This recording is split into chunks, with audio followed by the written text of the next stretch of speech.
comprends. Je m'appelle Hamedi Diop, je suis membre de l'association Bagne 2030. Je voudrais bien que vous présentiez. Salam alaikum.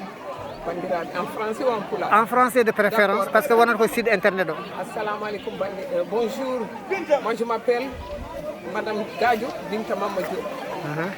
Je suis membre de notre association IRMF, Union des ressortissants de tous les Bagnois en France. Okay. Je suis actuellement en Bagne pour participer à la caravane santé. À la caravane santé de l'objectif de Bagne 2030. D'accord. Et vous, est-ce que vous pouvez vous présenter? Bonjour à tous, je m'appelle Amati Jansi, plus connu sous le nom de Baïdi Gorg. Je suis membre de l'association Bagne Django, Bagne 2030, et en même temps secrétaire général de l'association IRMF, une association à but non lucratif qui est domiciliée en France. Donc je suis là aujourd'hui pour participer à l'activité qui est organisée par l'association Bagne Django, qui consiste à regrouper tout le monde dans l'objectif de faire une caravane de santé et l'activité de reboisement.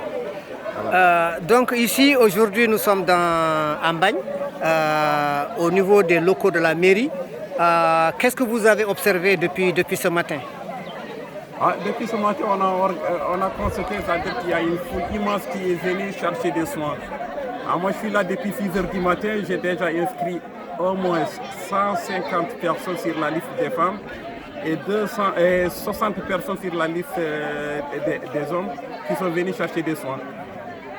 Et vous aussi, qu'est-ce que vous avez constaté depuis ce matin? On a constaté depuis ce matin une forte mobilisation de la population, qu'on avait vraiment besoin de cette caravane et de ces soins. Et donc, dans le cadre de ces soins-là, quels sont les types de soins que vous avez eu à constater?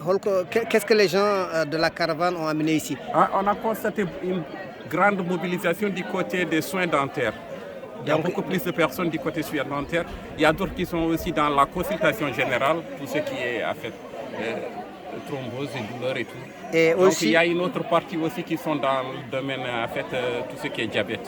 Diabète, ça c'est bien. Est-ce que ça c'est des maladies en général récurrentes en Bagne, selon vous? Effectivement, c'est une maladie récurrente. Depuis le matin, on a constaté la forte demande, ça consiste beaucoup plus sur les soins dentaires et à la partie diabète. Donc là, il y a une forte demande, ce sont des maladies qui sont récurrentes. Nous avons eu aussi écho que pendant les 2-3 derniers jours, ou bien la dernière semaine, il y a eu une campagne de reboisement. Est-ce que vous êtes au courant de ça, vous qui êtes venu de la France? Oui, on est au courant de ça parce que c'est un projet qui tenait en Bagne 2030. Donc ça a été la première chose qu'on avait effectuée avant le volet de santé. Et quel type d'arbres ils ont planté en Bagne? Effectivement, ils ont implanté les citronniers et les manguiers. Vous pensez que c'est des choses qui pourraient contribuer à la sécurité alimentaire dans le futur du village? Dans le futur, oui, pour l'immédiat, comme ça reste toujours un projet, peut-être d'ici 5 ans, quand on aura les fruits de ces arbres, ça pourrait aider à contribuer à la sécurité alimentaire. Mais l'aspect qui est beaucoup plus important, c'est de penser à élargir le champ dans d'autres domaines de culture. Voilà. Donc, vous êtes venu de loin, vous avez une expérience en Europe et vous êtes venu voir un peu ce qui se passe au niveau local. Si vous avez un message à formuler à Bagne 2030, comme c'est une association qui s'inscrit dans la durée et dans le temps, quel type de recommandation vous pourrez formuler à l'égard de Bagne 2030? Moi, la formulation principale que je demande à l'association Bagne 2030, c'est de penser d'une manière beaucoup plus élargie, c'est de se projeter sur un périmètre agricole qui peut permettre d'absorber la difficulté qu'on a, c'est la difficulté d'alimentation. C'est la principale. Les fruitiers, c'est très bon, mais c'est un pas. Donc là, il faut aller au-delà de ça.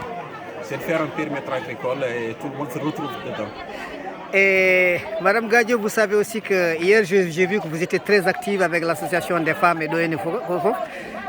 Si aussi vous avez un message à formuler à Mbagne 2030, comment Mbagne 2030 peut mobiliser les femmes à encore plus s'intégrer dans les activités, selon vous? Selon moi, rien que de nous voir, nous les femmes, venir de la France si loin pour les épauler. Donc ça les motive, ça les a encouragées. Toutes les femmes étaient bien contentes. On a eu des réunions avec elles. C'est des parents, c'est des familles, c'est des cousines, c'est des sœurs. Elles ont été très contentes.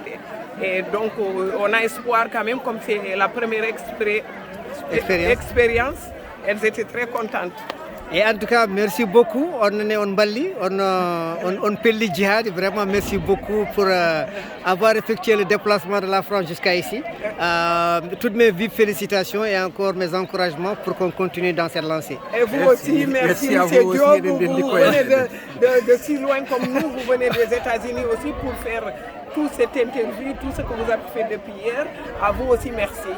Merci bien, on dirait vraiment.